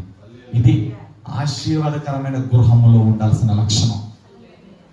వెళ్ళారులే, బండి లేదు కదా, ఆటో దొరకలేదు కదా, టైం ఉంది కదా, ఈ నిర్లక్ష్యం నీ జీవితంలో ఉన్నంత వరకు. కొంతమంది అక్కలు చెల్లెలు ఉంటారు, 7 అయినా 8 అయినా లేవర మంచం మీద నుంచి టీ ఒకటి తేవాలి, కాఫీ ఒకటి తేవాలి, బ్రష్ ఒకటి తేవాలి, 4 పది ఒకటి తేవాలి. ఎందుకు ఈ జీవితం నీకు? నీ పని నువ్వు చేసుకోలేనప్పుడు, నీ అన్నం పనులు నువ్వు తెచ్చుకోలేనప్పుడు, నీ టీ నువ్వు తెచ్చుకోలేనప్పుడు, నీ పని నువ్వు చేసుకోలేనప్పుడు దేవుని సేవకుడు అన్ఫిట్. పని చేయాలి. బద్ధకం ఉండకూడదు మనుషులో, నిర్లక్ష్యత ఉండకూడదు, అశ్రద్ధ ఉండకూడదు. నువ్వు దేవుని చేతిలో వాడపడాలి అంటే ప్రిపేర్డ్గా ఉండి, దేవా ఇటు రెడీ, రా ప్రభు నన్ను వాడుకో. ఎందుకు లేకో పొద్దున్నే ఏం పగలు తెస్తున్నావు? ఏం పగలది ప్రార్థన చేస్తాం చెయ్యు. 7, 8 లోపల ప్రార్థనలు అయిపోతాయి. అక్కడి నుంచి ఫోన్ ఇచ్చుకొని కూర్చుంటారు. స్క్రీన్లు ఉంటాయి గోడల మీద, అవి పెట్టుకుని రిమోట్ పట్టి కూర్చుంటారు. బైబిల్ చదవటం ఉండదు, ప్రార్థన చేయటం ఉండదు, కుటుంబ ప్రార్థన ఉండదు. గుంపులో ప్రార్థన చేయమంటే భలే చేస్తారని బాబు. ఏడుపు రాకపోయినా ఏడుపు వచ్చినట్లుగా, దుఃఖం రాకపోయినా దుఃఖం వచ్చినట్లుగా, కన్నీరు రాకపోయినా కన్నీరు వచ్చినట్లు. మీరు మంచోళ్ళే, కొంతమంది గురించి చెప్తున్నా, మీరు అలా చూడకండి, అల్లులు చెప్తాను.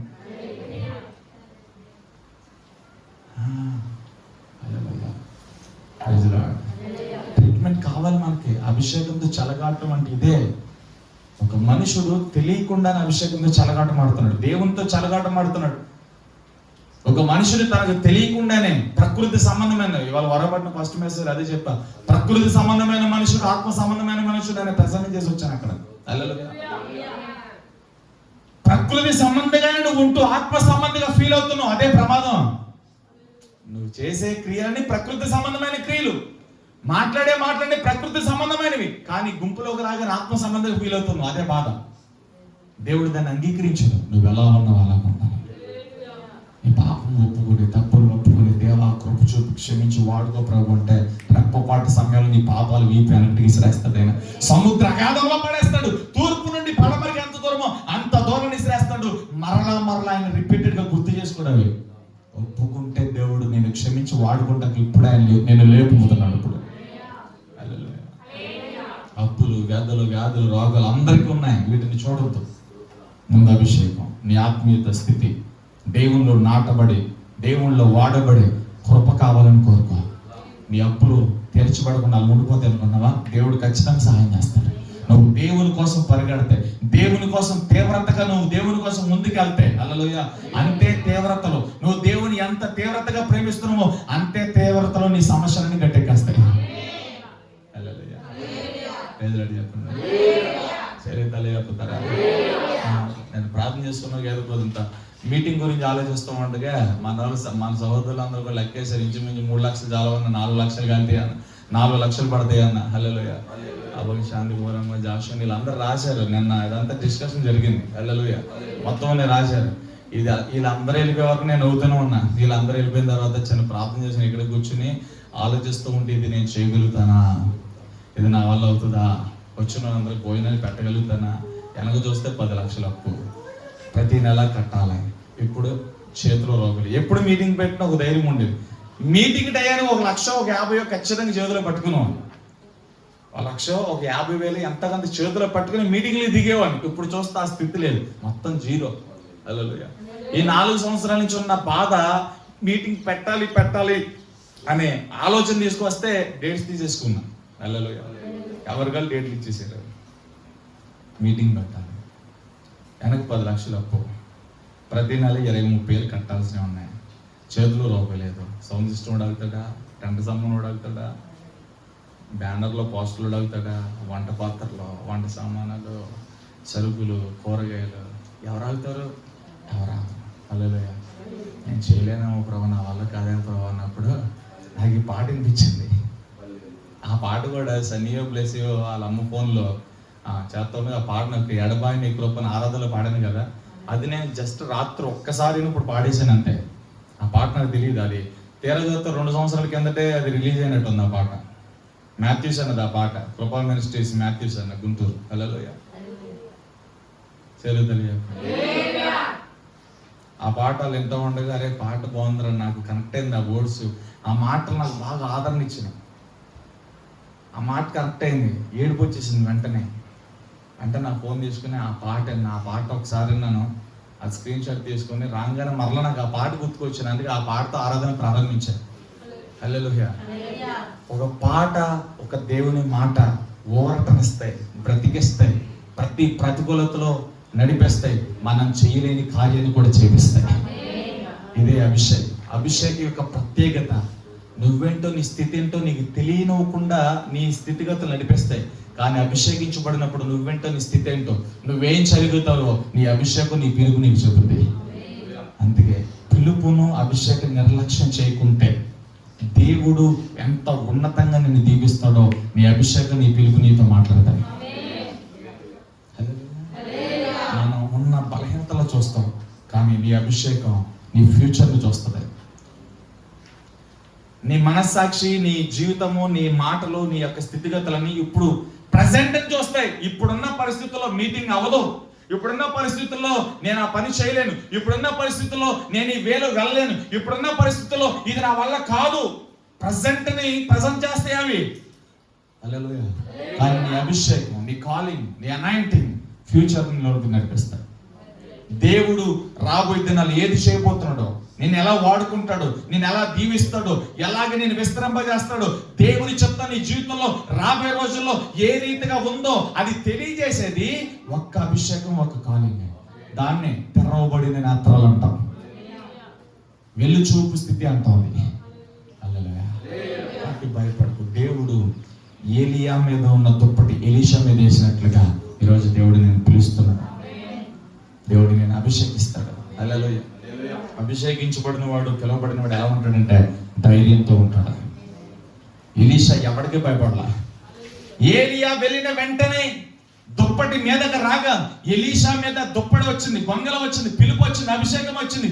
అభిషేకంతో ఆ పిలుపుతో యోర్దాను ముందు నిలబడ్డాడు. ఎట్ ఏ టైం వెళ్ళి యోర్దాన్ని విడగొట్టేశాడు అంతే. హల్లెలూయా. ఇప్పుడు దాకా దుప్పటి ఎవరి దగ్గర ఉంది? ఏలియా దగ్గర ఉంది.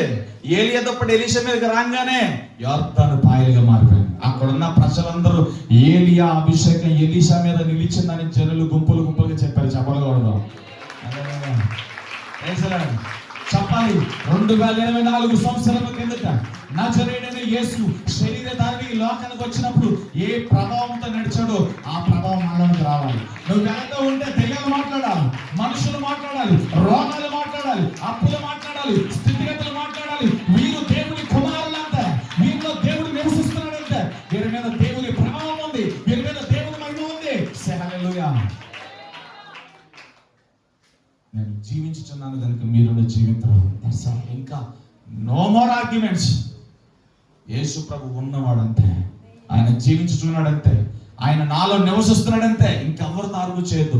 యేసు నాలో ఉన్నాడు, ఆయన ప్రభావం నాలో కలుగుదంతే. నువ్వు నమ్మి ప్రారంభించు, విశ్వసించి ప్రారంభించు, విశ్వసించి అడుగువే, విశ్వసించి మొదలుపెట్టు, అద్భుతం దేవుడు చేస్తాడు. పేతురుకు కూడా తెలియదు, నడుచుకుంటూ వెళ్తుంటే నీడ పడితే అద్భుతం జరుగుతుంది. ఆయన కామన్గా నడుచుకుంటూ వెళ్తున్నాడు, నీడ పడుతున్న అద్భుతం జరిగిన తర్వాత తెలిసింది ఆ నీడలో కూడా యేసు అభిషేకం ఉందని, ఆ నీడలో యేసు పిలుపు ఉందని. పేతురు పిలువబడ్డాడు. సీమోను రా, నన్ను వెంబడించు. వలలు కాదు, వలను విడిచిపెట్టు, వాటిని విడిచిపెట్టు, పడవను విడిచిపెట్టు, ఇంటిని విడిచిపెట్టు. ఇక్కడ నుండి మనుషులు పట్టి చాలలాగా నేను మారుస్తున్నావు.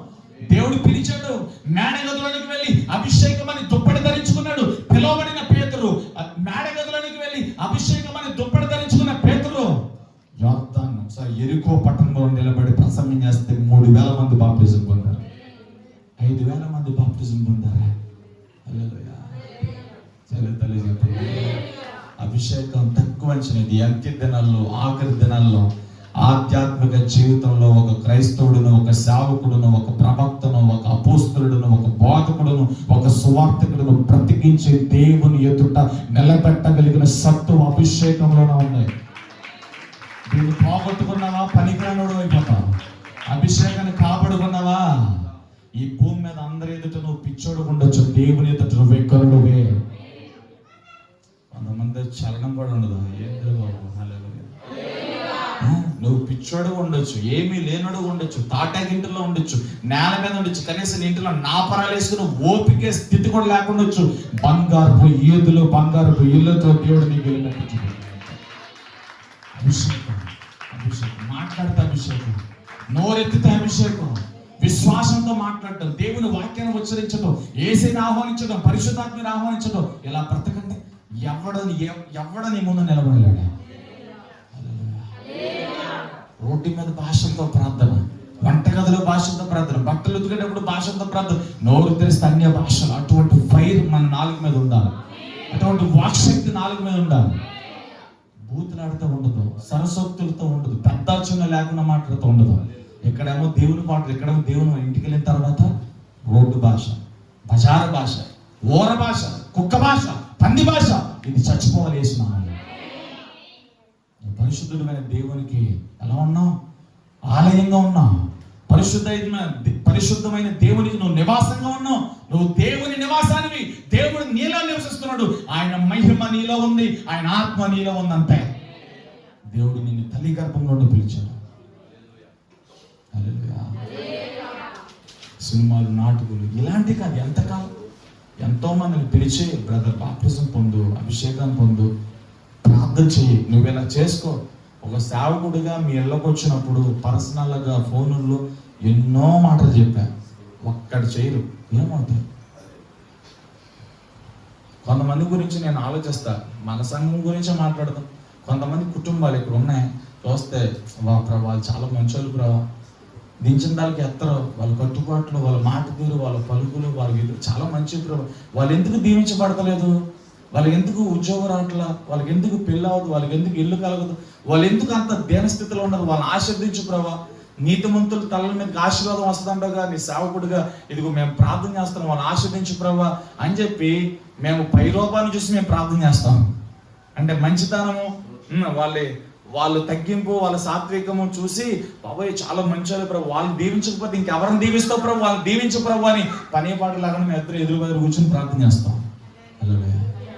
ఒక కోణంలో చూసి మరొక కోణం మూడో వ్యక్తి ద్వారా మాకు తెలుస్తూ ఉండే అప్పుడప్పుడు. ఎదుగో వాళ్ళు సినిమాకి వెళ్ళారు, నాటికి వెళ్ళారు, నాటకాలు చూస్తున్నారు, సినిమాలు చూస్తున్నారు, అబద్ధాలు ఆడుతున్నారు, వాళ్ళు చేస్తున్నారు, ఏ చేస్తున్నారు. దేవుని వాక్యాన్ని జరిగించేవని ఏం లేగలన్నమాట. దేవుని వాక్యం ఆధారంగా జీవించేవారు లేగలన్నమాట. అప్పుడు అనిపిస్తుంది, ఎంత మంచి వాళ్ళు అనుకుంటున్నాం రా, లోపల వాళ్ళకున్న బలహీనతలో వాళ్ళ కార్యాలు ఆపేస్తున్నాయి. దేవుడు జరిగించాల్సిన కార్యాలు ఆపేస్తున్నాయి. దేవుడు ఇవ్వాల్సిన ఆశీర్వాదం ఆగిపోతుంది. హల్లెలూయా. మనిషిని మనం ఎప్పుడు ఒక రూపంలో చూస్తాం, కానీ దేవుడు అంతరంగంలో చూస్తున్నాం. కొంతమంది గురించి అదే అనిపిస్తుంది, ఎంత మంచిగా ఉంటారు కదా, ఎందుకు దీవించబడరు? హల్లెలూయా. ఇంతగా మంచిగా ఉన్నప్పుడు ఎందుకు ఆశ్రయించబడి, ఎందుకు వివాహం కాదు, ఎందుకు ఇల్లు కట్టలేదు, ఎందుకు వాళ్ళు ఉన్న స్థితిలో ముందుకు వెళ్ళలేకపోతున్నారు, ఎందుకు వాళ్ళు దీవెనలు పొందలేకపోతున్నారు, ఎందుకు వాళ్ళ పక్కన వాళ్ళందరూ హెచ్చించబడుతుంది, వీళ్ళెందుకు అదే స్థితిలో ఉంటున్నారంటే కొన్ని అవిధేయకరమైన మాటలు పడుతూ ఉంటాను. అక్కడ మీరు అవన్నీ సవరణ చేసుకుని దేవుని ఎత్తుకు వచ్చేస్తాయి. దేవుడు మనల్ని దీవించి ఎవరు దీవిస్తారు చెప్పండి? దేవుని వాక్యం ఎంతోగానో భయం ఉండదే.